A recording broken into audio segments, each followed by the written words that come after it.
Olá, meu querido, minha querida. Quem está falando é o pastor professor Arthur Eduardo, diretor do IALT. E como nós falamos nesta semana em que estamos tendo, né, a nossa jornada teológica IALT 2022, nós hoje teremos um encontro aí online, né, um encontro muito importante dentro da estrutura aí da nossa jornada teológica 2022. Na segunda-feira, nós tivemos uma palestra abordando uma questão apologética, guerra cultural e os principais desafios para a igreja no Ocidente na atualidade. E foi um momento assim histórico para o IALT, porque nunca tivemos uma participação presencial tão numerosa, né? Foi realmente algo que o auditório não comportou, tivemos que abrir o link para outras pessoas do Brasil inteiro acompanhando a nossa palestra, não é? O início da jornada teológica. Deus seja louvado por isso. E muito bom. Na terça-feira nós tivemos uma palestra com o pastor e capelão Linaldo Júnior, em que nós abordamos uma outra área. Nós falamos na terça-feira sobre aconselhamento bíblico. E os vídeos, tanto da palestra que eu ministrei na segunda, quanto a do pastor Linaldo na terça, já estão disponíveis no YouTube. Então, ontem foi muito bom também, na terça. Nós tivemos aí uma participação, uma interação com o público, fazendo perguntas, e muitas dúvidas foram tiradas, né? Aconselhamento bíblico, lideranças participando, foi muito bom. Hoje, dia 13 de abril, quarta-feira, eu estou com a professora Sandra, né? A professora Sandra, que é também professora do IALT. Ela vai falar daqui a pouco sobre a sua formação, vamos bater um papo sobre português, né? E a relação do português com, mais especificamente, com o aprendizado, né? O ensino e o aprendizado de teologia, tá certo? Então, nós vamos ter esse momento muito especial e, de antemão, eu peço que você, meu querido, minha querida, compartilhe o link entre os seus contatos. Já tem muita gente já participando, dá para ver aqui, alunos do IALT, pessoas que estão já entrando, já estão colocando mensagens aí no YouTube. Você pode clicar em compartilhar e você pode salvar o link e enviar para os seus contatos, tá certo? No WhatsApp, nas suas redes sociais, no seu Facebook, tá certo? É muito importante. Basta que você copie o link, cole, e o Facebook já vai abrir a janelinha do YouTube e esse bate-papo aqui, esse vídeo, ele já fica lá linkado automaticamente, tá certo? Então, é muito importante isso, gente. Esse compartilhamento nas redes sociais, tá certo, pessoal? Muito bem. Professora Sandra, Pai do Senhor Jesus, querida, boa noite. Tudo bem, não é, professora? Boa noite, tudo bem, pastor? Tudo bem, com a graça de Deus. Graças a Deus. Hoje nós estamos aqui com os alunos do IALT Online, não é, professora? E eu queria começar essa conversa, professora Sandra, com lhe perguntando, né, sobre a sua formação, né? A professora, qual é a sua experiência, sua formação? A professora pode falar, né, para a gente aí, para que o pessoal se ambiente. Primeiro, eu quero cumprimentar a todos. A minha formação sou graduada em língua portuguesa pela Universidade de Pernambuco. Fiz especialização em práticas, linguística aplicada às práticas discursivas e concluí o mestrado agora em 2021, também pela Universidade de Pernambuco. Trabalho na docência da educação básica há 16 anos e sou entusiasta do ensino de língua portuguesa.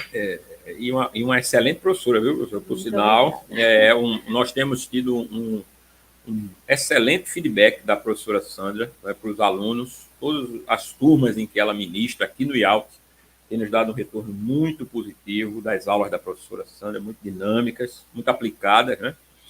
Isso é motivo também de alegria, né, para o Instituto Aliança. E, professora, veja bem,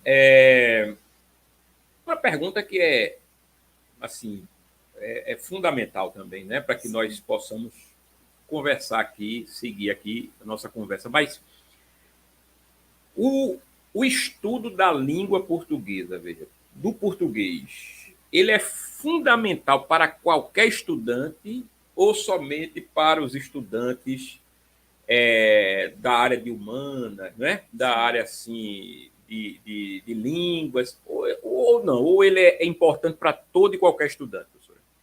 Pastor Arthur, o ensino de língua portuguesa, o estudo de língua portuguesa é importante para qualquer cidadão. Eu vou além dessa perspectiva do aluno. Não é só o aluno.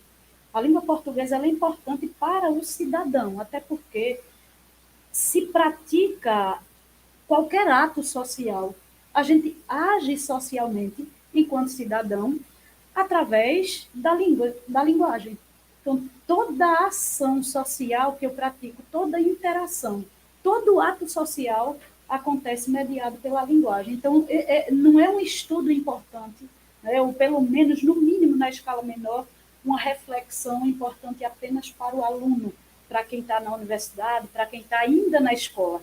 É de suma importância para quem tem consciência da qualidade da prática social que exerce no cotidiano, nas diversas esferas, seja no ambiente de trabalho, seja no curso, na comunidade, na igreja, onde for.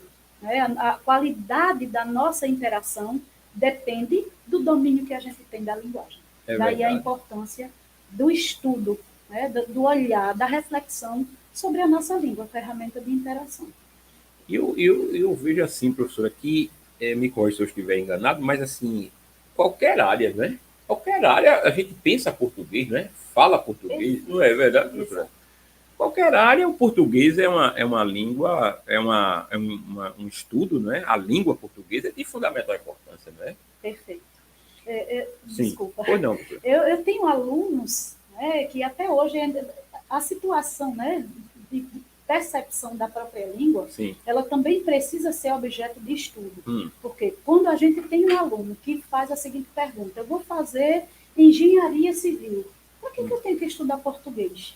Sim. Eu acredito que a escola tem deixado a desejar no sentido de que o aluno chega na escola sem saber para que ele estuda, para que ele analise. Ele é um analista também da própria língua, porque ele está imerso nesse ambiente e pratica os atos sociais diversos por meio dela.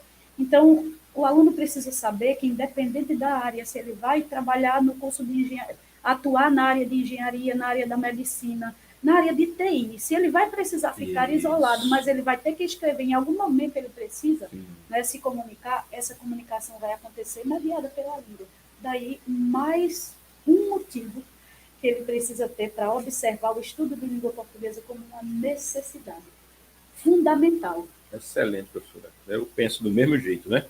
Veja, professora, aqui no curso de teologia, né, no IALT, nós trabalhamos muito o português instrumental, não é?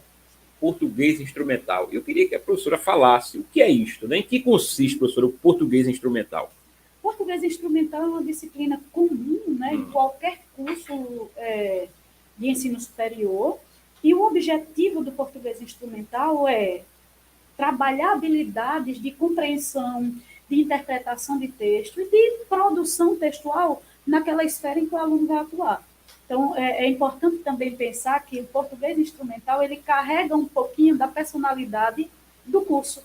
Né? Uma Sim. vez que a gente trabalha no curso de teologia, o olhar da produção do texto, das práticas exercidas para aquela área de atuação, ela caminha nesse sentido. Mas, grosso modo, o objetivo do português instrumental é instrumentalizar o aluno para trabalhar estratégias de leitura para compreender o texto em sua totalidade, né?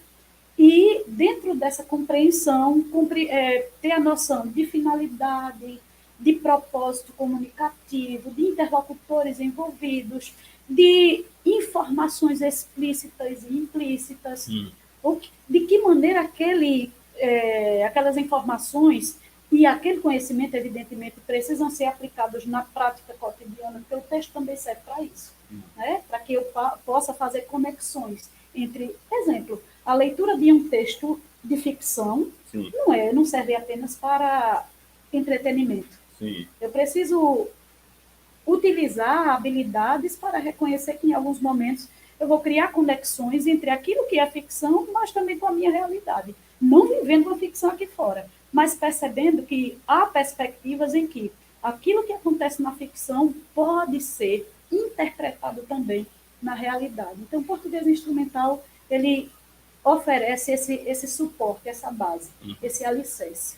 E é extremamente importante para todo o curso também. Não digo apenas o curso de teologia, mas principalmente o curso de teologia que trabalha com o texto, com a palavra em si. Não é? Professora, veja, dentro no currículo de teologia, nós temos uma matéria chamada hermenêutica. Né? Matéria da hermenêutica é a ciência da interpretação. Aqui, na teologia, a ciência da interpretação bíblica. Né?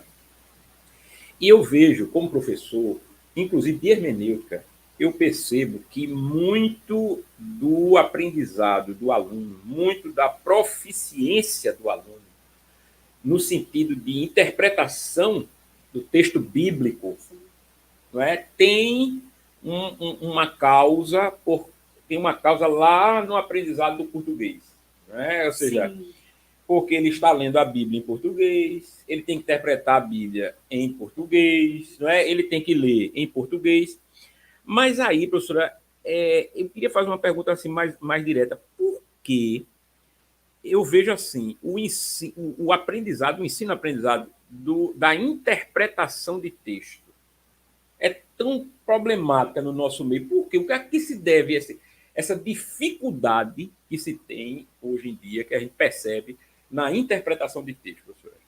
Eu vou abordar dois aspectos, que é um ponto de vista meu, que eu vou, inclusive, né, me colocar à disposição para qualquer comentário nesse sentido, porque normal que alguém discorde, mas eu tenho certeza que muita gente vai concordar, vai refletir, vai concordar. Eu vejo dois aspectos, pastor Arthur. Primeiro, a responsabilidade é da escola. A gente percebe que eu sou fruto de um ensino de português centrado na norma. Entendi. Todos os aspectos relativos à interpretação, à compreensão do texto, à estratégia de leitura, eu desenvolvi primeiro. Ao chegar na faculdade, eu precisei recondicionar o meu olhar para a leitura, né?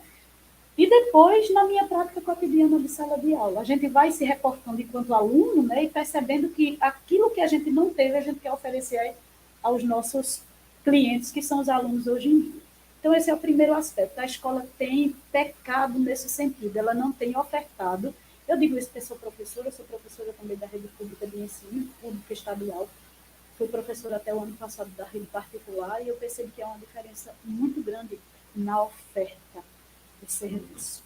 Então, o aluno, ele não precisa sair, na maioria das vezes, da zona de conforto no texto. O que é questionado a respeito da leitura é o que está além dentro do óbvio. Então, ele não precisa ir além, ele não precisa refletir, ele não precisa acionar habilidades cognitivas para inferir, para depreender, para associar. Ele não faz porque ele também não é cobrado, né? A escola não oferta, o aluno se sente na zona de conforto e, dessa forma, também não cresce. O segundo aspecto é exatamente o aluno que não vai além. Eu acredito, e meu pai dizia isso, eu acredito piamente, viu, pastor Arthur, que quem faz a escola é o aluno. Sim, não é? Sim. E pensando na minha conduta de aluna, aquilo que a escola não me dava, eu ia buscar. Sim. Mas a gente sabe que esse aluno é cada vez mais raro no contexto educacional. É verdade. A gente lida hoje com um público, em sua maioria, que não atende àquilo que é exigido, que dirá ir além daquilo que a escola oferta. Então, o que eu deixo para o aluno, independente do nível que ele esteja, seja da educação básica, seja do nível superior, a língua enquanto ferramenta de interação que você usa desde que aprendeu a falar, não precisa, né, necessariamente da escola para que você selecione bons textos, realize leitura, desenvolva o hábito da leitura. Isso facilita. É um dos pontos que a gente vai falar um pouquinho mais depois sobre isso, a respeito da interpretação do texto. A leitura é fundamental. Então, quanto mais se lê, mais se ativa mecanismos para se compreender o texto a partir dos seus níveis de profundidade de leitura. É muito, muito bom, professora. Veja, eu queria aproveitar nesse momento aqui para dizer, pessoal, você que está acompanhando, você que está aí no YouTube, em outra mídia, se você tem alguma pergunta dentro daquilo que nós estamos conversando, faça sua pergunta, que depois nós vamos fazer aqui um momento, posso abrir com a professora Sandra, para que, eventualmente, a gente trate a sua pergunta, não é? Agora tem que ser dentro daquilo que nós estamos conversando aqui, tá certo? Ou seja, a questão do português e dúvidas, né, acerca da língua portuguesa e sua interação, né, com, no nosso caso, o ensino teológico. Você está vendo que é de fundamental importância o aprendizado do português, tá certo? Então, se você tiver uma pergunta, faça aí, né, compartilhe aí essa live, e eu creio que nós vamos ter muitas perguntas, viu? Como nós tivemos ontem, nós vamos ter muitas perguntas do português. Eu mesmo sou fã, viu, professor, daquelas dicas do português, né? Eu, particularmente, gosto muito de estudar a língua portuguesa, mas eu sou fã daquelas dicas de português que salvam, né? Sim. Quando vai escrever um texto, uma dica. As dúvidas comuns. Né? E tem o professor Google, né? O professor Google. Mas professora, veja, tem outra pergunta aqui, que justamente a gente está falando de dica, não é? E eu queria saber da professora o seguinte, veja, já que nós estamos falando de dica, quais são, professora, as dicas, não é, que você daria, tá certo, para uma pessoa que quer melhorar a sua interpretação? Veja, eu sei que ler mais é uma coisa obrigatória, não é? Mas, assim, pessoas que querem melhorar, pessoas que têm, por exemplo, problemas de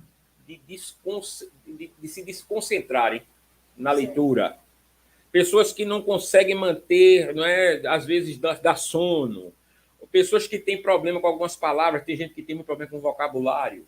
Aí ele diz, professor, eu tenho dificuldade para ler porque às vezes eu lido com textos que eu tenho muitas palavras desconhecidas, aí eu vou parar para... Aí já dispersa aqui. Dicas, professor, que a professora pode dar acerca daquele que quer melhorar a sua interpretação textual, professor. Pastor Arthur, eu costumo dizer também para o meu aluno que no momento em que estamos, né, com o advento das redes sociais, nunca se veio produzir tantos textos. Sim. Né? O problema está no fato de que a maioria desses textos são produzidos sem o crivo da língua portuguesa, da qualidade, né, daquilo que exige a norma, dependendo do gênero discursivo que se produza. Então, a primeira dica, como a gente já falou e o senhor colocou agora, é a leitura.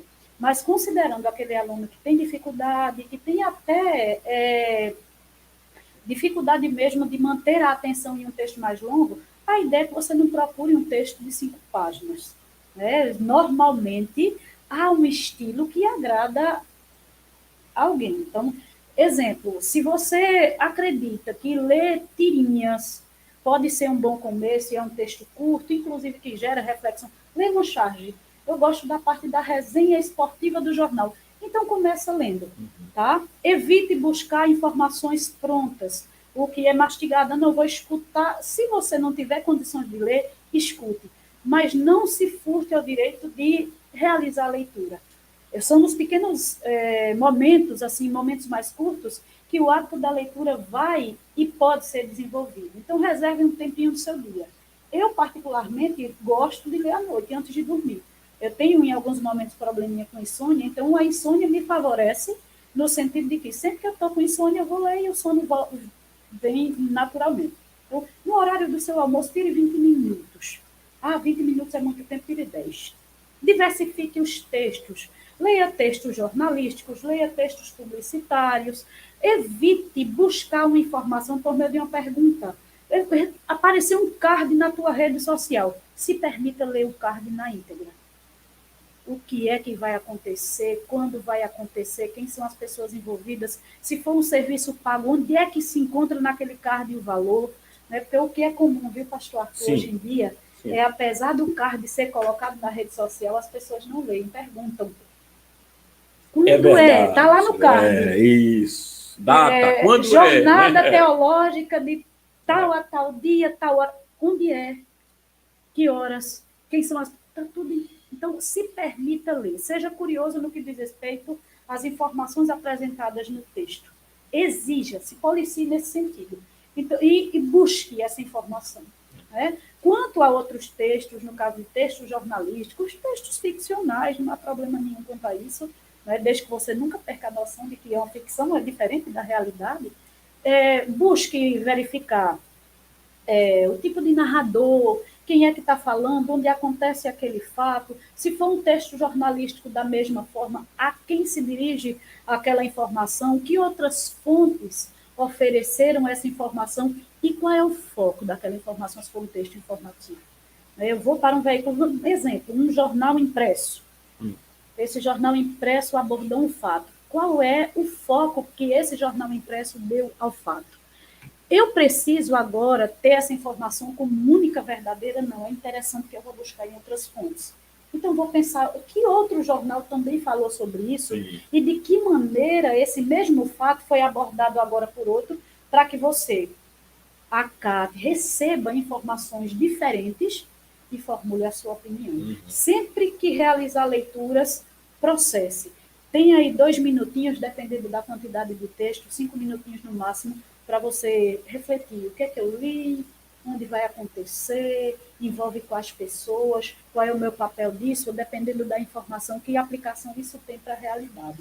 São exercícios simples, bem comuns, que qualquer leitor, né, mesmo um principiante, pode se utilizar para começar a desenvolver um hábito proficiente de leitura. Professora, assim, eu vejo que isso é fundamental para a capacidade de abstração, não é isso? Para a capacidade de desenvolvimento, de criação, não é? Eu acho que as pessoas que não têm essa prática, elas têm maior dificuldade de abstrair. Eu vou dar um exemplo na filosofia, né? Que é a minha praia. Veja, há uma corrente muito forte hoje na filosofia, chamada filosofia da linguagem. Veja, a filosofia da linguagem, ela chega a ser até um pouco austera no que diz respeito à importância que dá à linguagem. Ela diz que o tamanho do seu mundo é o tamanho da sua linguagem, né? A linguagem e mundo é a mesma coisa, né? Então, eu penso que se nós não tivermos uma ideia correta acerca da importância, veja, de nós podermos ler bem na nossa língua, nós vamos continuar com ideias, né, professor? Com ideias erradas, nós vamos continuar com um mundo muito limitado, não é? E eu estou fazendo esse comentário porque tem a ver com a minha próxima pergunta, professora, que é o seguinte: eu ouvi de um professor, certa vez, algo que eu nunca esqueci, e eu tenho uma opinião sobre essa afirmação, essa declaração, que diz assim: quem escreve e lê mal, pensa mal. Ou seja, aí mal no sentido de errado, ou seja, sim, pensa de maneira errada, não é? Então, sim, quem escreve mal e lê mal, pensa mal. Professora, isso está certo? Não está? E por quê, professora? Eu considero, mais uma vez eu digo, né, pode haver quem opine contrário a isso, mas eu considero correto, sim. Quem lê e escreve mal, pensa mal, né? Porque o tamanho da nossa atuação, o limite da nossa atuação, depende do domínio que a gente tem da linguagem. Né? Então, quanto menor o meu domínio, mais restrita é a minha atuação. Seja social, intelectual eu nem vou citar. não é? Sim. Até porque a gente precisa perceber que a produção textual ela não acontece apenas na escrita. Sim. Estamos produzindo, nesse momento, textos, Sim. né? Perguntas, refletindo Isso. sobre o que estamos conversando aqui, sobre as informações que estão sendo trocadas, e nessa dinâmica, nessa interação, a gente está produzindo textos que estão sendo externados por meio da oralidade. Isso. Né? E, somado a isso, nós também estamos apresentando para os espectadores o nosso pensamento. Isso. Né? Exato. Então, como é que eu posso externar o meu pensamento? E quando a gente externa um pensamento, a gente se revela, Sim. não é? Sim. A gente permite ao outro um juízo de valor. Sim. Note, por exemplo, que quando a gente ouve um palestrante e a gente utiliza juízo de valor sobre aquelas informações que ele traz, Sim. é muito comum que todas as vezes que aquele palestrante apresente uma palestra, pela qualidade daquilo que eu vi em momento anterior, eu agora já seja parte do público-alvo dele. Eu vou porque note que é o pensamento que ele externa que me faz julgá-lo como correto e irrelevante. Isso. Né? Isso. A relevância da informação que a gente coleta, que a gente busca, que a gente pesquisa, que a gente estuda, se dá pela expressão do pensamento. Então, se você tem a dificuldade de escrever, né, possivelmente tem dificuldade de formular esse pensamento. Eu tenho, inclusive, alunos que dizem, olha, professora, eu sei o que eu penso, mas eu não sei como dizer. Sim, sim. Não sei como expressar, né? Exato. Tem alguns, inclusive, que dizem, professora, eu até tentaria dizer, mas eu sei que eu não vou dar conta na escrita. Sim. Então, veja, há limitações quanto ao domínio da linguagem. A gente não estaria mais falando apenas em produção textual. Ele ouviu, ele assimilou uma informação, mas esse aluno que não escreve e que não lê, ele tem dificuldade em construir conhecimento. Entendo. Ele é um repositório de informação, porque ele acata, ele recebe, mas ele não processa. Entendo. Não é? Isso, exatamente. Ele não processa, ele não articula habilidades para fazer uso daquelas informações, converter aquela informação em conhecimento. E aí, então, como é que ele vai pensar bem, né, professor? Não pensa. Exatamente. Né? Não pensa. Inclusive, eu acredito que essa dificuldade, até essa ausência de muita gente em participar de situações de interação, se deve ao fato de que ela não quer ser colocada em julgamento. Olha, eu posso ser julgado pela forma como eu vou falar, né? Pelo pensamento que eu vou expressar, então, para não correr esse risco, mesmo tendo dúvida, mesmo tendo o que dizer, por não saber como dizer, eu não digo e estou isento. E aí acumula, né, dúvidas, Isso. Não é? Não dúvidas consegue. E defasagens. E né? defasagem, exatamente. É aquele ponto, pastor Arthur, que eu disse agora há pouco, ele permanece na zona de conforto. Sim. Não é? Sim. Qualquer estudo está fora da zona de conforto. E não precisa ser especificamente condicionado à escola. Todos nós somos eternos aprendizes. Exatamente. Né? Então, a língua portuguesa é uma ferramenta que você usa desde que você talvez nem consiga mensurar. Você usa desde que aprendeu a falar. Então, seja curioso a respeito dela. Reflita. Busque. Bem.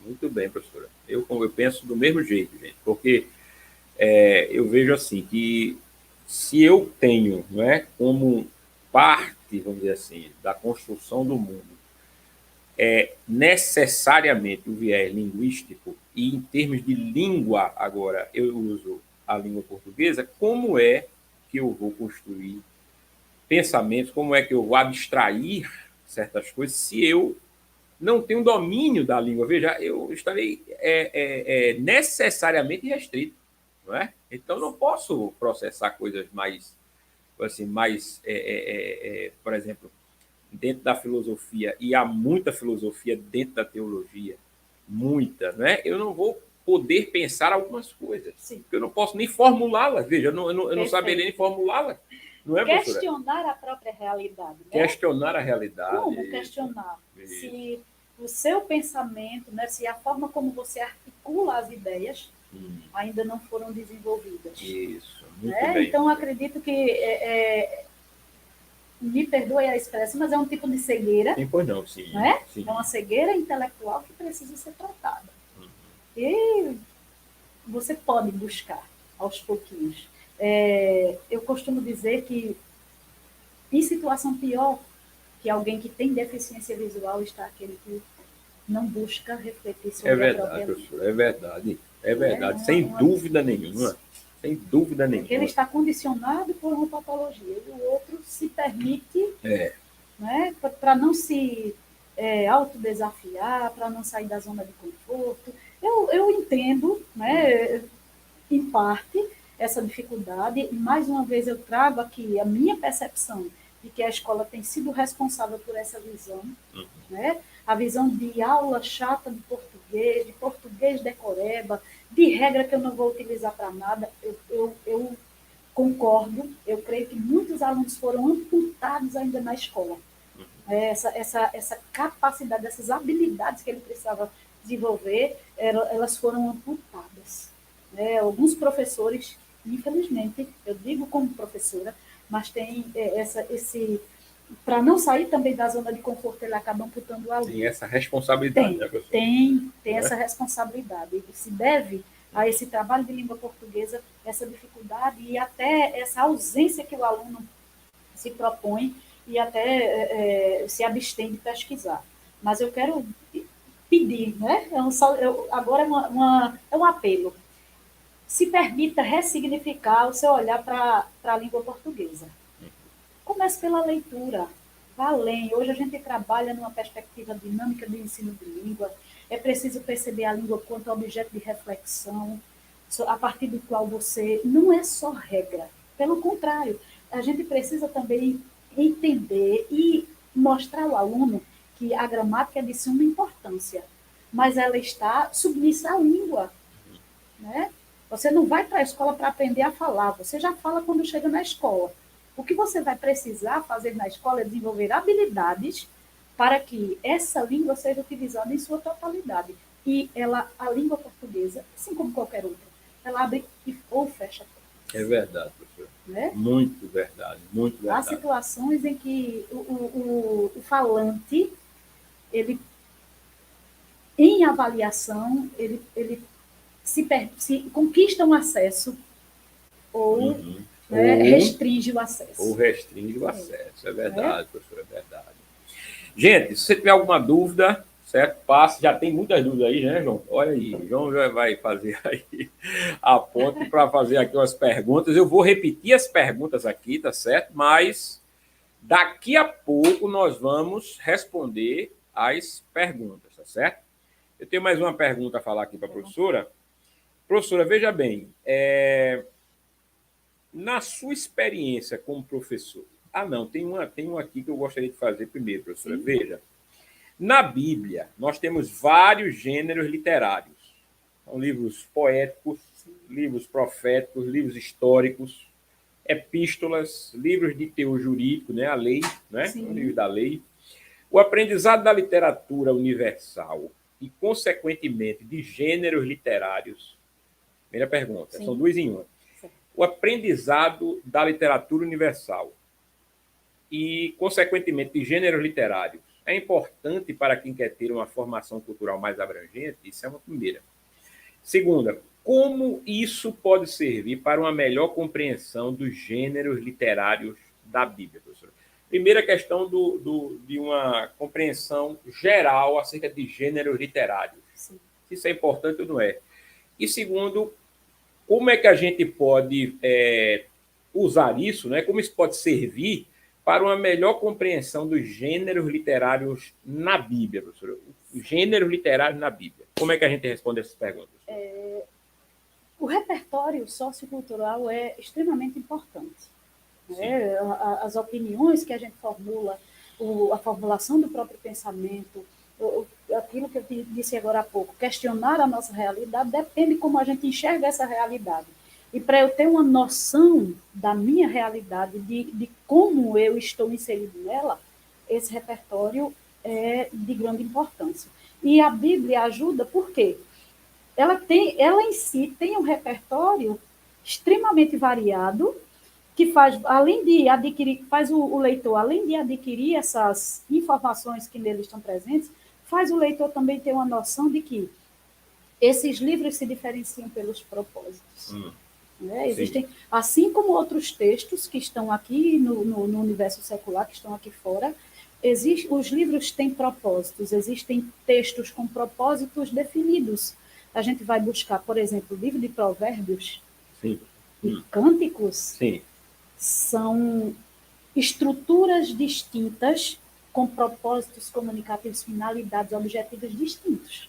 Né? Então, quando o leitor, né, faz essa leitura com essa consciência de que dentro da própria Bíblia ele já tem esse repertório de uma literatura universal, tem o verso, tem o próprio Salmo, você vai notar a estruturação distinta, como é feito, quem é aquele interlocutor, como é que aquelas informações chegam ao leitor, né? Quais são as pretensões linguísticas daquele que fala. Note que há uma diferença. Essa pretensão linguística é uma em Salmos, essa pretensão linguística é diferente em Cânticos e também se difere no livro de Provérbios.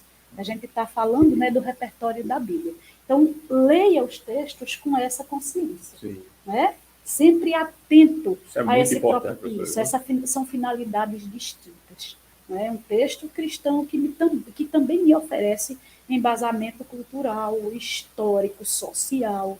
Né? E, evidentemente, pragmático, porque tudo que está ali vai ser aplicado aqui fora na nossa vivência real do Evangelho. Sim, isso é muito importante, professor. Por exemplo, é o que eu costumo dizer nas minhas aulas, né? Você tem, por exemplo, as cartas de Paulo, não é? E aí entra numa área também que eu estudo na universidade, que é a área de retórica. Veja, você tem nas cartas de Paulo textos que foram escritos para serem lidos. Veja, textos que foram escritos para serem lidos para um público. Então, são discursos mesmo. Discursos praticamente transcritos, e eles têm uma estrutura que segue as cartas de Paulo, elas seguem a estrutura discursiva retórica de Aristóteles. Então, você tem aquela mesma estrutura de introdução, tese, argumentação e conclusão. Você tem aquela mesma estrutura que hoje, por exemplo, nós usamos na chamada homilética. Né? Na homilética cristã. A homilética cristã vai beber muito dessa fonte, que já é uma coisa diferente, né, professor? De um gênero, por exemplo, poético. Não é de poesia, tá certo? É diferente de um outro gênero literário. Da parábola, não é, professor? Da parábola. Pronto, por exemplo, de uma parábola que usa figura, que usa. Falando nisso, professora, é importante que o aluno desenvolva esse conhecimento de figuras, de linguagem conotativa. Isso é importante ou não é para o aluno? É fundamental. Sim. É essencial, porque somente desenvolvendo essas habilidades ele se apropria das informações que o texto permite. Sim. Eu costumo dizer que quem trabalhou conosco, né, na disciplina de português instrumental, sabe que uma das informações básicas, né, do primeiro conteúdo abordado são os níveis de leitura. O aluno que não tem essa noção, ou que não aciona essa habilidade de pelo menos reconhecer dentro daquela estrutura figuras de linguagens, a comparação, o aspecto conotativo de uma ou de outra palavra que precisa ser, né, associada a outros contextos, ele não sai do nível superficial da leitura. A gente tem 3 níveis simples. É o nível superficial, o intermediário e o profundo. Só chega ao nível profundo quem consegue fazer uso dessas habilidades. O aluno que não tem essa noção básica, ele não ultrapassa a superfície do texto. Os nossos alunos, eles conhecem a metáfora do iceberg, que eu coloco. Aquela pontinha do iceberg é o que aquele leitor que não aciona habilidades tem acesso. Mas o texto é muito mais aquilo que está considerando a metáfora do iceberg, aquilo que está abaixo da superfície da água é o que de fato importa no texto. Aquilo que foi apresentado externo à superfície da água é apenas a deixa, né? A direção para que você se aproprie das informações que estão abaixo, no nível intermediário e no nível mais profundo. Para chegar a esses níveis de leitura, é preciso acionar habilidades, não tem como. A gente chama habilidades e estratégias de leitura. Fazer comparações, compreender o efeito das figuras de linguagem, né? Fazer associações, inferências. Né? Isso é fundamental, inclusive para a teologia. Principalmente. Não é? Eu costumo, perdão, pastor, eu costumo dizer, o teólogo trabalha com a palavra. Isso. Né? Se ele não ultrapassar a superfície do texto, ele não conseguiu abstrair sequer as informações mínimas que o texto diz. É verdade. É verdade. Então, há sérias limitações. Né? A interpretação do texto é fundamental. E isso começa com um estudo, assim, não é, professor? Com o estudo da língua. Não é? Sim, Se não tiver domínio sobre a língua, como é que ele vai poder avançar para um nível profundo? Não tem como. Não tem como. Não é? É impossível. Né? Verdade. Professora, me diga uma coisa. Já que nós estamos falando da língua, veja, tem muita gente que tem dúvidas em relação à área da sintaxe, né? E a área da semântica. O que é semântica e o que é sintaxe? Sintaxe e semântica, né? Essas duas palavras estão presentes aí no estudo da língua portuguesa. Eu queria que a professora falasse sobre o que é, professora, semântica e o que é sintaxe. Vejam bem, a sintaxe da língua portuguesa, toda língua Sim. tem a morfologia, Sim. a sintaxe, a semântica. Né? A morfologia, grosso modo, dá conta das classes gramaticais que uma língua possui. A língua portuguesa tem 10. Né? Por que eu começo falando sobre morfologia? Porque a gente hoje compreende morfossintaxe. Sim. Eu preciso ter esse alicerce para chegar ao ponto mais importante, que é a sintaxe da língua.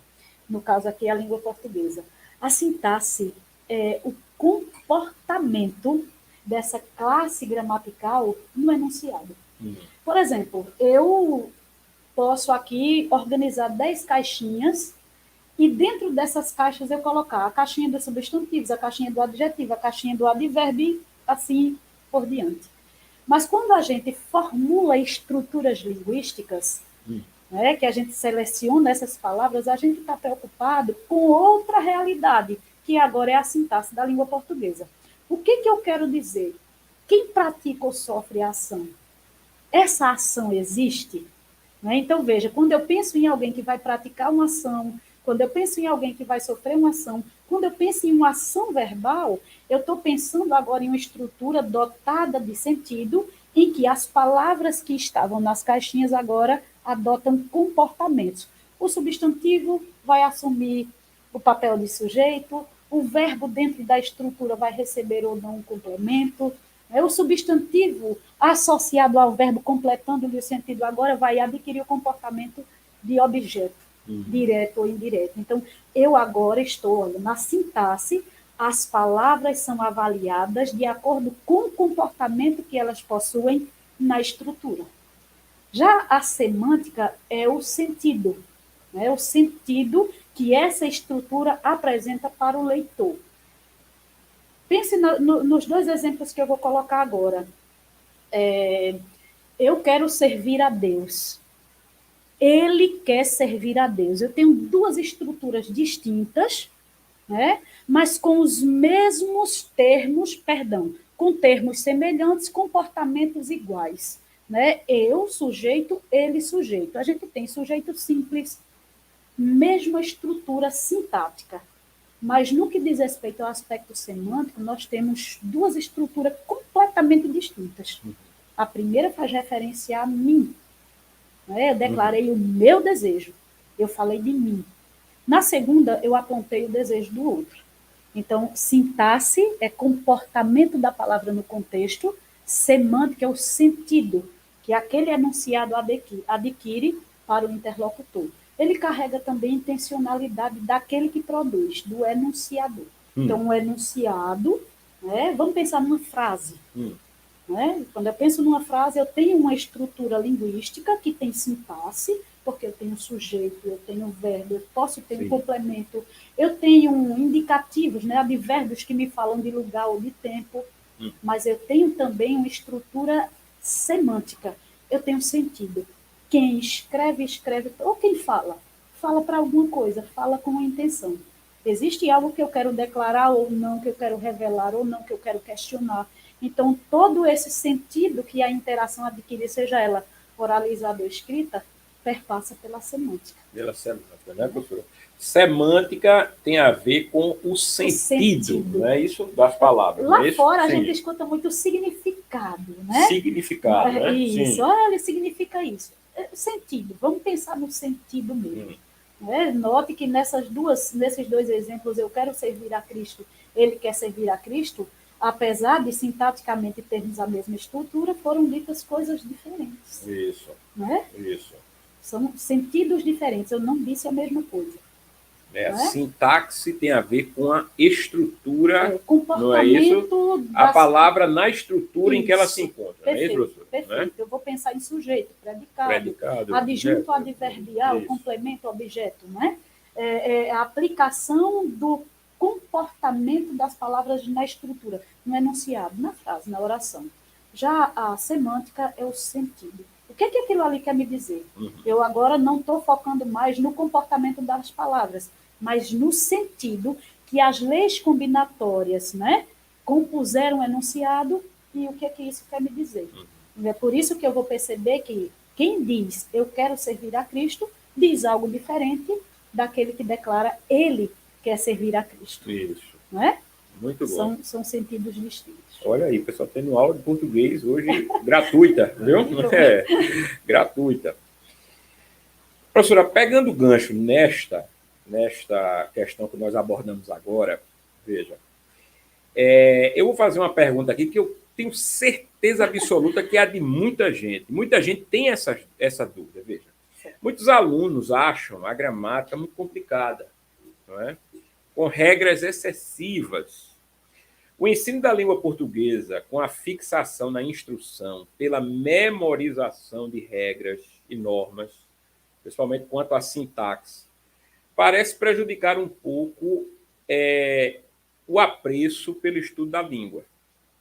Você concorda com isso, professora, que essa metodologia pedagógica de ensino baseado na instrução, não é, de uma gramática, tá certo, que tem uma série de regras e tem que saber as regras gramaticais para falar bem.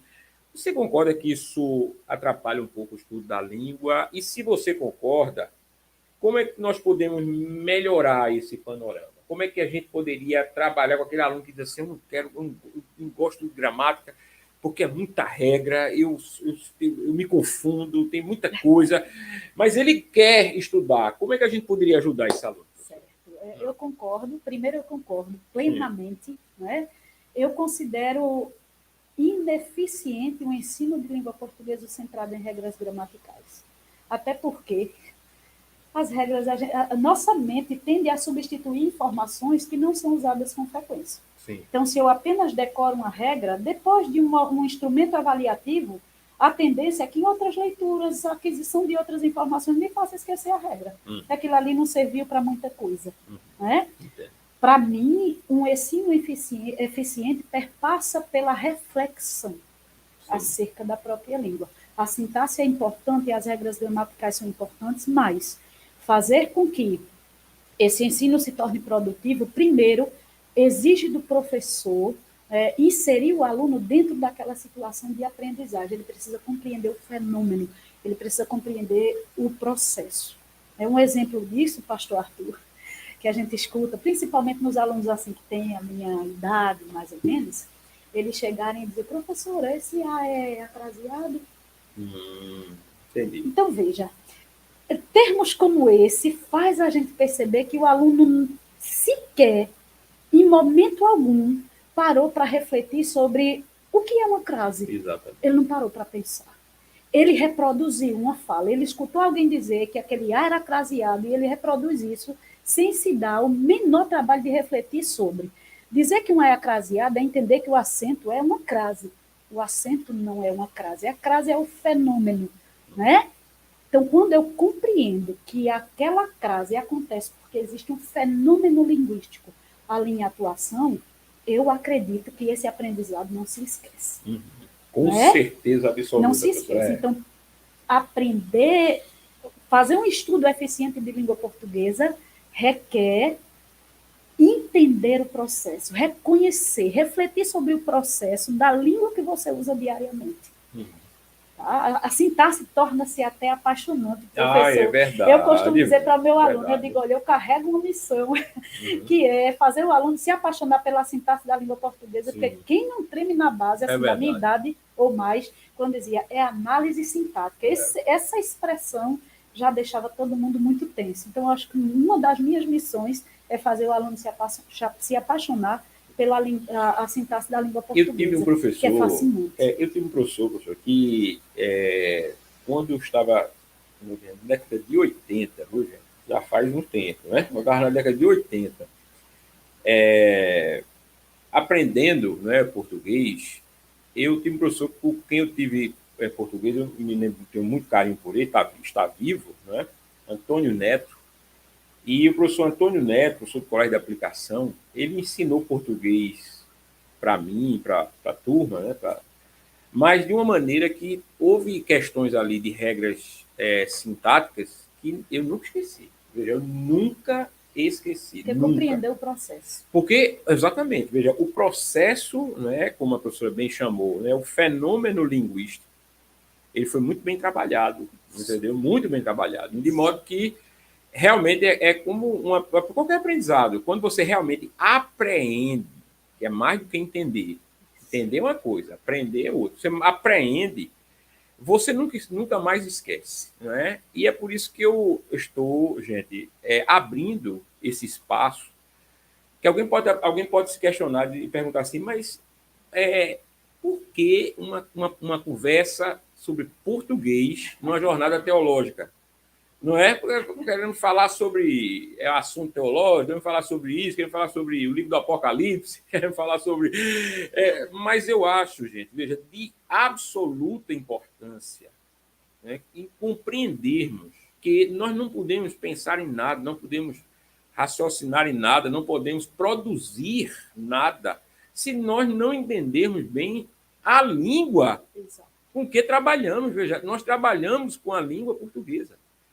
E eu tenho muita alegria, né, de estar conversando com a professora Sandra, porque percebe-se que a professora ela é uma pessoa muito capaz, profissional, uma pessoa assim muito dedicada, não é, ao ensino. Você vê que ela fala com ânimo, não é, assim, animada mesmo em relação ao ensino da língua. E eu acho isso aqui assim é fundamental para o professor, porque o desafio é grande, né, professor? O desafio hoje é assim, aqui está entre a última pergunta minha aqui, nós podemos passar depois para o pessoal, mas dentre as perguntas que eu fiz aqui, né, que eu esbocei, a última que eu coloquei aqui é o seguinte: para você, professora, quais são os maiores desafios, né? Os maiores desafios no aprendizado do português, eles consistem do quê? Né? Para que o pessoal veja, se enquadra, se vê em algum desses desafios. Quais são, professor, os maiores desafios para o aprendizado da língua portuguesa? Primeiro, que a gente lida com um público de aluno que acredita que não é importante, vai depender da área que ele atue. Para que eu vou estudar português? Porque é obrigatório, está na matriz, eu não tenho como fugir. E a nossa ideia hoje também era esclarecer um pouquinho disso, né? A língua é importante em qualquer esfera, não só para aluno, mas para o cidadão, né? O primeiro, talvez, maior desafio de qualquer professor comprometido com o processo de ensino-aprendizagem em sala de aula, professor Arthur, é promover a curiosidade. Sim. Sem curiosidade não se aprende. Por que eu digo isso? Porque a gente percebe que enquanto o professor, você entra hoje numa sala, tem professor que aprendeu a tocar violão, tem professor que fez curso de metodologias ativas, tem professor que se vira nos 30. Ele é quase um mago para poder chamar a atenção do aluno. Mas eu creio que chamar a atenção do aluno só não basta. Né? Eu posso até atrair a atenção dele naquela aula específica que eu trouxe algo diferente. O que eu quero mesmo é que ele seja curioso a respeito da língua. Então, para mim, o maior desafio é esse. Porque a gente lida com um público que perdeu a curiosidade. Muito boa resposta, professora. Perdeu a curiosidade, ele quer pronto, ele não está a fim de buscar. Aquele exemplo que eu dei agora há pouco do card, postado em uma rede social, que tem todas as informações. Por exemplo, nessa época, né, pertinente à Páscoa, vende-se ovos de Páscoa de colher. Sabores discriminados, valor, como acontecerá a entrega, caso você encomende, qual é o número de telefone. Todas essas informações estão no card. A curiosidade já não existe ao ponto do aluno ler. Porque o que ele quer? Ele primeiro nem escreve, ele grava um áudio. É verdade. Quanto é? Quais são os sabores? Quais são os sabores? Tudo lá. Eu moro em tal lugar. Está lá explicitado. Taxa de entrega para o Grande Recife, exemplo. Isso. Eu moro em tal lugar. Quanto é a taxa de entrega? Então, veja, o aluno, isso não é mais curiosidade, né? Quando ele faz esse tipo de pergunta, ele quer a informação mastigada que está lá expressa no texto, mas ele não tem curiosidade. Professora, me permita me interromper, professora. Veja bem, nesse aspecto, como docente, como professora, você percebe, professora, que essa preguiça de se procurar informação textual, ela está relacionada com TV e internet. Assim, quando eu digo internet, eu quero dizer o quê? Veja só, quando eu digo internet, eu quero me referir, por exemplo, WhatsApp. Sim. Entendeu? O WhatsApp é, por exemplo, você vem hoje VC, né? VC, ou senão grava-se um áudio, como disse a professora. Veja, na televisão, você não precisa imaginar nada, está tudo lá, né? Então, eu acho que, assim, tem alguma coisa a ver, professora, ou não? Esse mundo visual com que vivemos hoje, ele atrapalhou a leitura ou não, professora?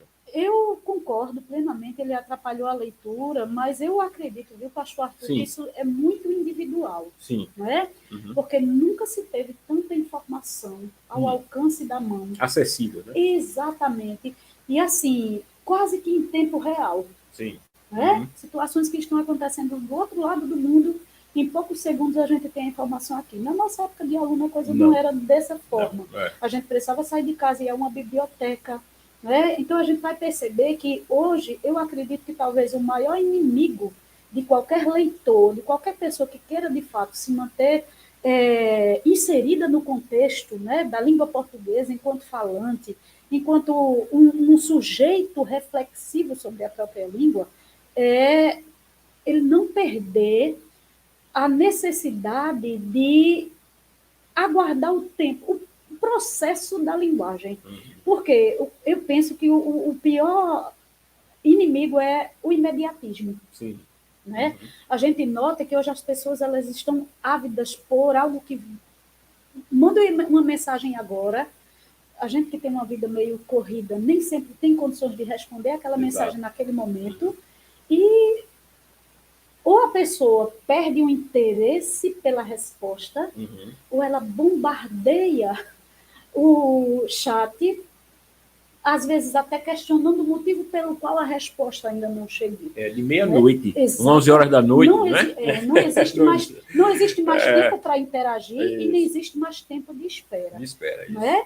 Veja, hoje a gente lida também, pastor, um outro ponto a respeito disso, é que, somada a essa questão da curiosidade estar em baixa, as pessoas me estão desaprendendo a ouvir. Ou quando ouvem, estão com pensamento em outra situação. Às vezes, até enquanto a gente fala, dialoga, eles estão consultando o WhatsApp. É verdade. A mente humana é uma péssimo.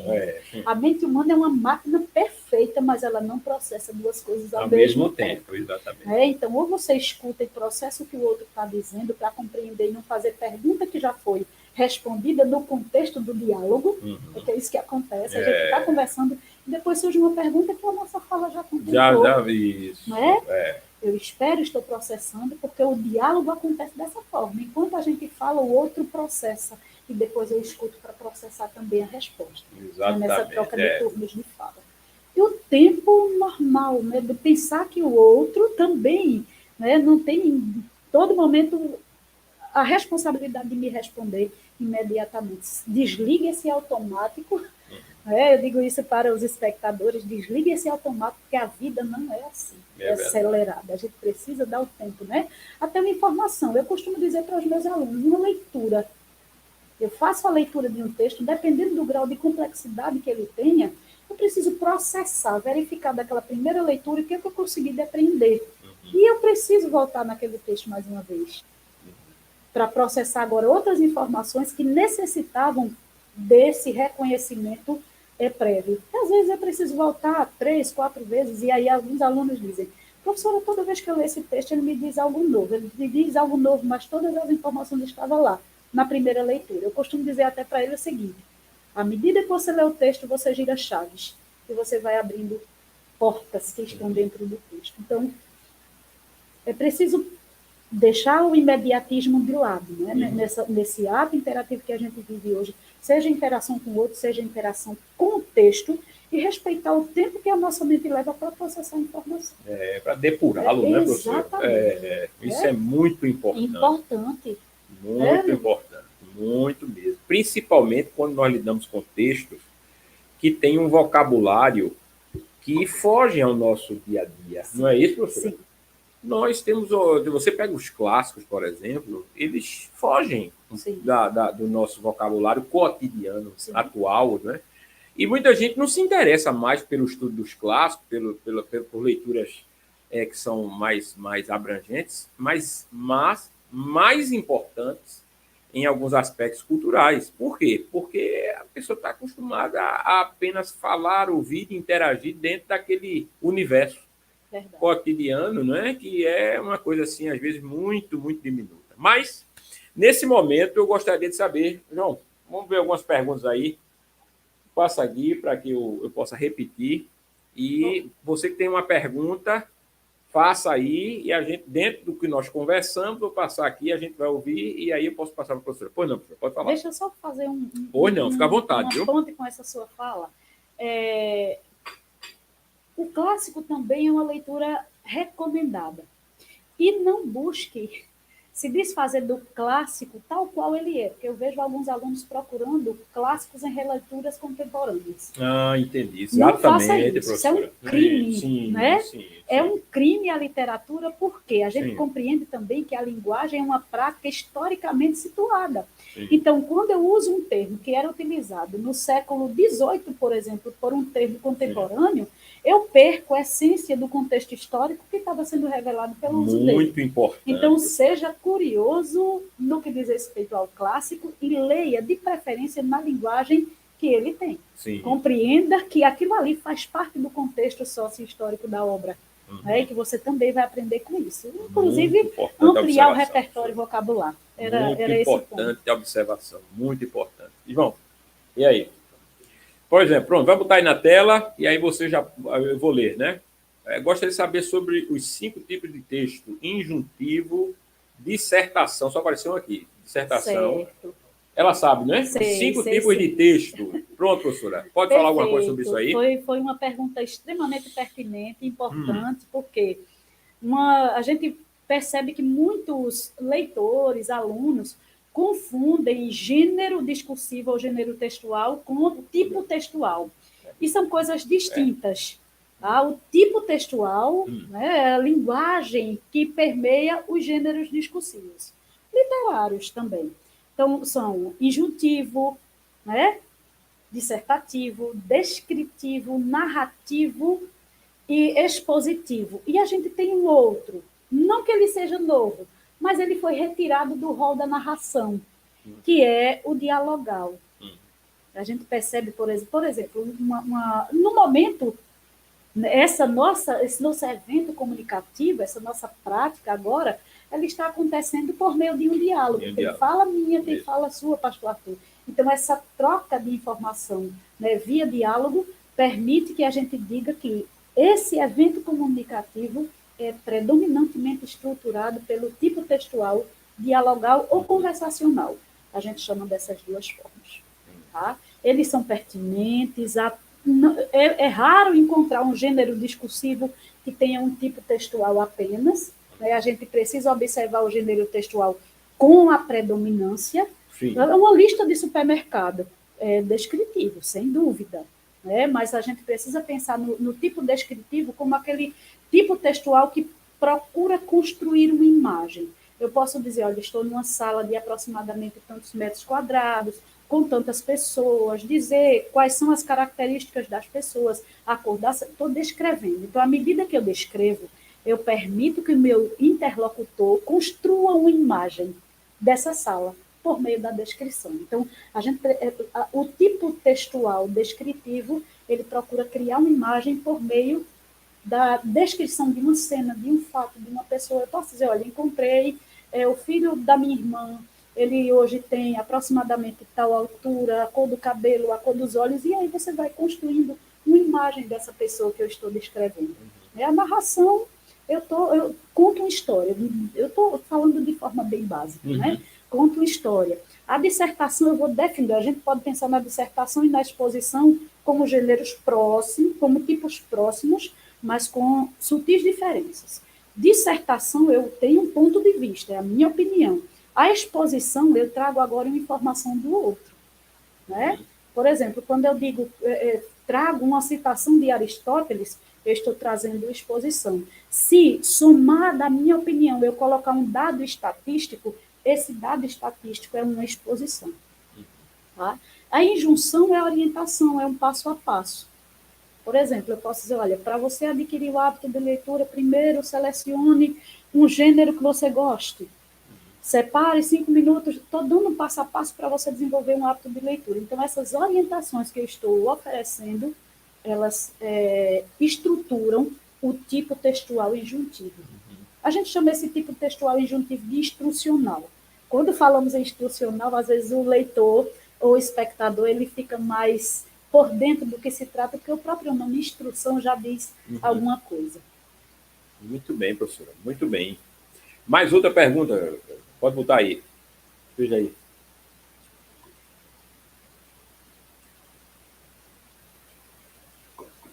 Professora, qual é a diferença dos 4 tipos de porquês? Olha aí, uma pergunta muito comum, não é? Bastante, bastante. Eu me lembro muito que, assim, trabalhei na época numa escola que os professores, quando entravam, eles tinham que se submeter a uma aula. E a maior parte das aulas dadas eram sobre os 4 tipos de porquês. Sim. Perfeito. Vejam só. A gente precisa compreender, porque o aluno diz, olha, esses porquê separado com as... Eles... Né, tem essa descrição dos porquês. Mas a língua portuguesa é uma atividade reflexiva e a gente precisa pensar o que é que eu estou fazendo para que eu utilize uma determinada palavra com o valor semântico que ela expressa. Se eu vou perguntar, né, e a minha pergunta é direta, por que você não compra clássicos literários em selos? Exemplo. Então, esse porquê é um pronome interrogativo. Né? Perceba, porque é um pronome interrogativo. Enquanto pronome, eu vou ter a formação por meio de 2 termos. Tá? Pronome interrogativo. Porque vou usar aquela expressão, escreve-se separado. Se eu utilizo agora esse pronome interrogativo no final da minha pergunta, eu estou enfatizando, né, o meu desejo de saber o motivo de alguma coisa. Olha, você não compra clássicos literários em selos. Por quê? Por quê? Eu disse a mesma coisa da outra pergunta, mas eu enfatizei, né, a resposta, o desejo da resposta que você vai me oferecer. Agora, esse pronome interrogativo separado é acentuado. Esse acento é uma ênfase. Olha aí a aula, tá? Hein, gente? Isso. O porquê que alguns chamam de resposta. Porquê de resposta? É uma conjunção. Não é porquê de resposta. Não é só porquê de resposta. Na maioria das vezes, esse porquê conjunção ele é dado sem resposta alguma. Exatamente. Né? Então, não pense nele como porquê de resposta. Agora, eu tenho outra classe gramatical. Eu não tenho mais um pronome, eu tenho uma conjunção. Eu posso substituir por pois. Posso substituir por pois sem perder sentido? Tenho uma conjunção. E o outro porquê, não é? é um substantivo. Note que ele tem o mesmo valor dos termos motivo ou razão. Eu quero saber o porquê, ou eu quero saber o motivo, ou eu quero saber a razão de você não estar vendo essa live hoje. Então, note que agora eu tenho um substantivo. Detalhe, o substantivo, ele normalmente é antecedido por um artigo. Então, quando a gente tem o porquê, os porquês, isso já é uma dica para que você diferencie conjunção de porquê substantivo. Professora, me tira uma dúvida, que pode ser a dúvida de quem fez essa pergunta foi o aluno Mel. Veja, quando eu digo assim, numa frase, olha só, a frase que a professora usou, eu quero saber o porquê de você não estar vendo essa live hoje. Nós vimos com a professora que é motivo, junto, né, professora? E com acento, não é isso? Isso, junto isso, e com acento. Substantivo, isso. Muito. Aí, agora, se eu digo assim, eu quero saber por que você não está vendo a live hoje. Como é que é esse porquê, professora? Sem o artigo. Certo. Sim. Em alguns casos, eu posso utilizar também o porquê na condição de substantivo sem o artigo. Certo. Tá? Note, por exemplo, que nessa estrutura, Sim. sintaticamente falando, quem quer saber algo. Sim, sim. Não é verdade? Isso. Então, o que você quer saber é o porquê. É o porquê. Mas na fala, pelo dinamismo da fala, a gente acaba implicitando, né? Ou provocando a elipse do artigo. Então, eu quero saber por que você não vê. Então, o porquê de você não ter vindo são estruturas semelhantes. Escreve-se do mesmo jeito, então. Escreve-se do mesmo jeito, tá? Escreve-se do mesmo jeito. Note que nessa estrutura, sintaticamente falando, ele é o objeto direto. E os núcleos dos objetos são representados por substantivos. Isso, muito bem, professor. Aí a aula, uma aula de português com quem sabe, viu? E quem sabe faz ao vivo, não é assim? Outra pergunta.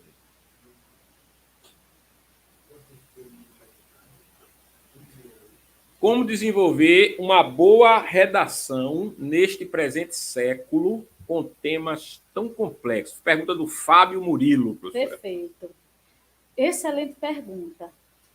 A gente vem falando sobre a importância, né, da leitura para aquisição, né, e a construção e desenvolvimento de habilidades cognitivas de leitura, de interpretação do texto, de formulação do pensamento. Então, o primeiro ponto é esse.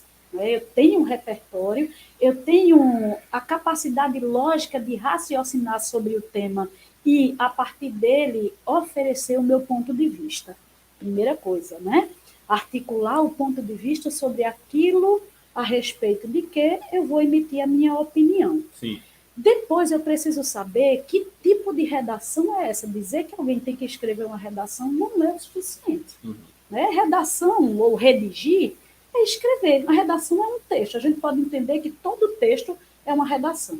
Mas para que eu atinja o objetivo do texto, a intencionalidade para que ele foi criado, a estrutura cabível a ele, eu preciso saber que redação é essa. É um texto dissertativo, argumentativo? Veja, se eu tiver o comando para escrever um texto dissertativo e expositivo, eu tenho textos diferentes. Exatamente. Não é verdade? É verdade. Um texto dissertativo e expositivo é um texto informativo. Eu vou buscar informações sobre o tema a partir do qual eu vou escrever. Se eu vou escrever agora um texto dissertativo argumentativo, eu tenho que ter informações, mas eu preciso perceber que predominantemente aquele texto é estruturado pela minha opinião, pela minha visão, né? Pelo meu juízo de valor a respeito do tema que eu falo.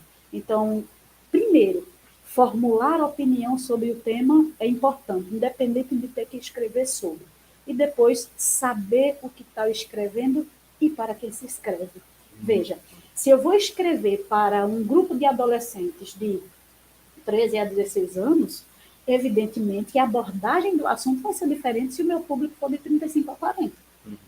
É verdade. Não é verdade? Com certeza. Até porque eu vou considerar a maturidade do meu público para escrever um texto cujas informações podem ser acessíveis, no sentido de serem compreendidas, de serem assimiladas, de gerarem outros textos. Então, além de formular a opinião sobre, de saber sobre aquilo que se deseja escrever, é importante saber o que se vai escrever e para quem se vai escrever.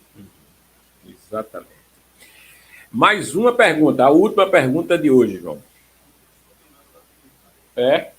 Pode botar aí alguma coisa que a gente vê. Muito proveitosa. Pode botar, João. Muito proveitosa essa palestra. Estou aprendendo demais. Oneide, né? Oneide Pontes. Neide Pontes deve ser a professora Oneide, né? Um abraço para ela, viu, professora Oneide? Hélio Alexandre, olha aí, viu? Por que você ainda não matriculou-se no IALT? E esse porquê é separado, viu, Hélio? Esse porquê é separado, que é pergunta, viu? E está no início, como a professora falou.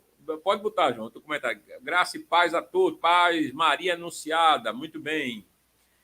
Fernando César, avante alto. Professor Nino, um abraço, meu querido. Viu? Um abraço. Muito bom você estar aqui com a gente também, com a professora Oneide.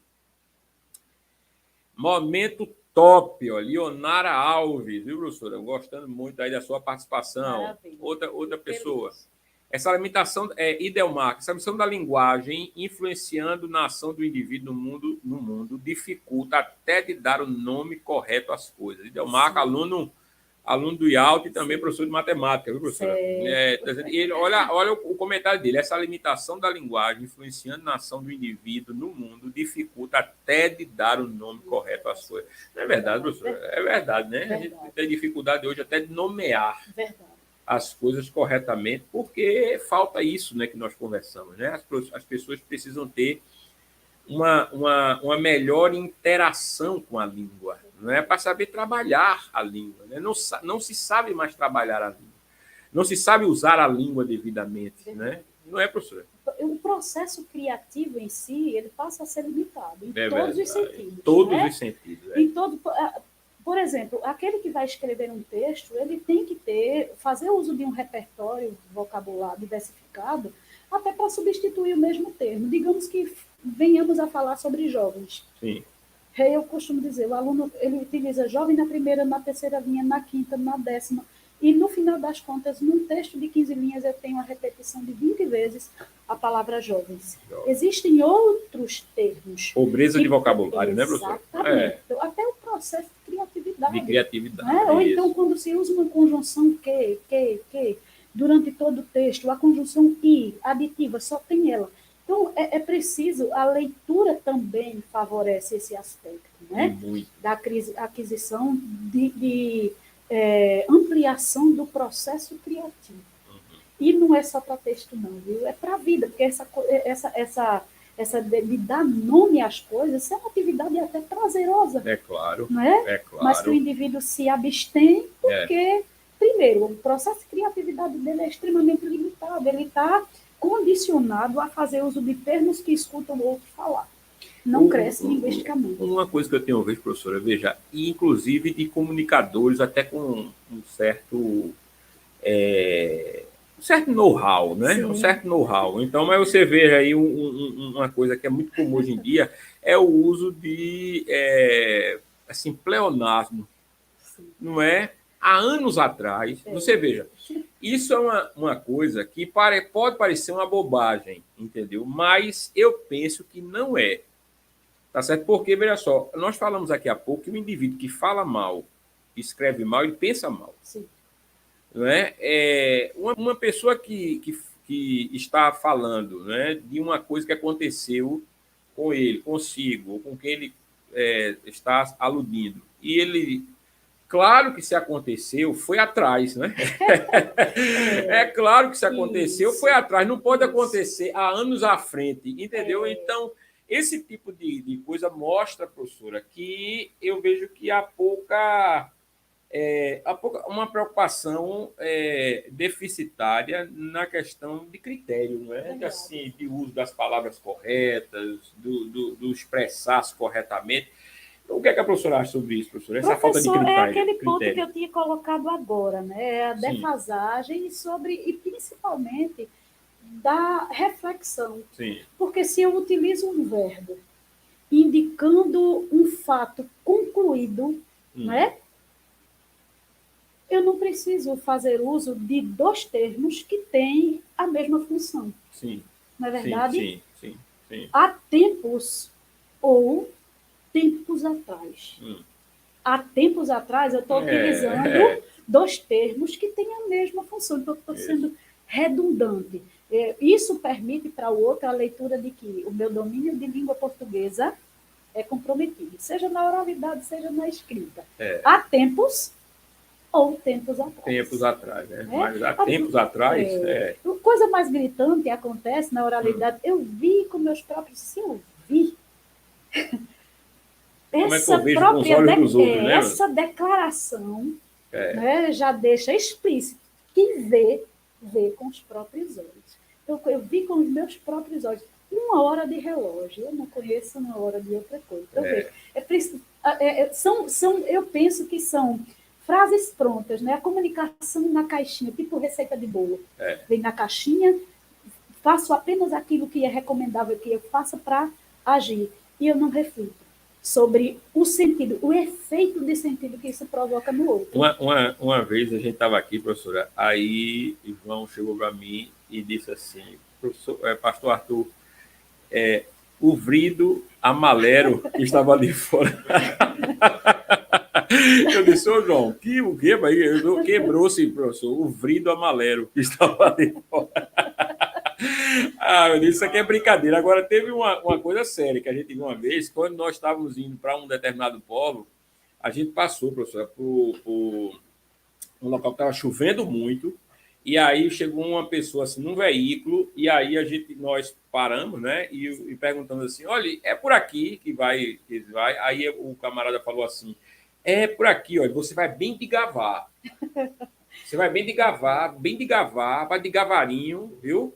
De gavarinho, e eu logo pensei que ele estava brincando. Mas depois eu vi que ele estava falando como, professora, como ele de gavar mesmo. Ele não estava falando brincando, devagar. Certo. Ele estava falando de gavar. Veja, você vai de gavar, aí você vai bem de gavar aqui, ó, de gavarinho. Eu digo, meu Deus, rapaz, que coisa, né, professora? Ele desconstruiu, né? Desconstruiu a ortografia oficial e até a gente compreende no contexto, porque a gente associa, olha, usar o termo de gavar nessa estrutura está adquirindo supostamente o sentido de devagar. Então, vamos compreender dessa forma. A gente faz uso da pragmática, né? Aplicando para a realidade, como a palavra, neste caso, né, devagar. Nessa estrutura, ela não existe, ela poderia até existir devagar, né? Eu vou pensar, mas nesse caso é outra coisa, ele não está usando. Olha, se ele não consegue utilizar a palavra devagar na sua estrutura oficial, certamente ele não saberia o que é devagar mesmo, devagar de pensar. Então, desconstruiu. Eu quero acreditar, viu, pastor, que ele talvez tenha algum problema, né?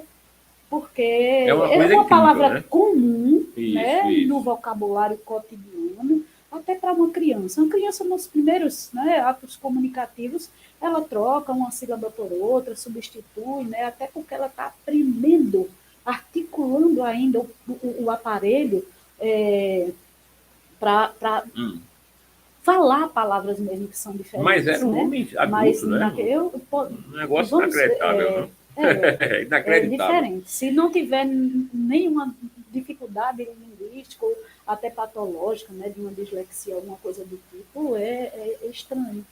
Que não tem assim no uso de uma palavra como essa, foi. Que ele, né, mas eu pensei que ele estava brincando, depois a gente viu que não.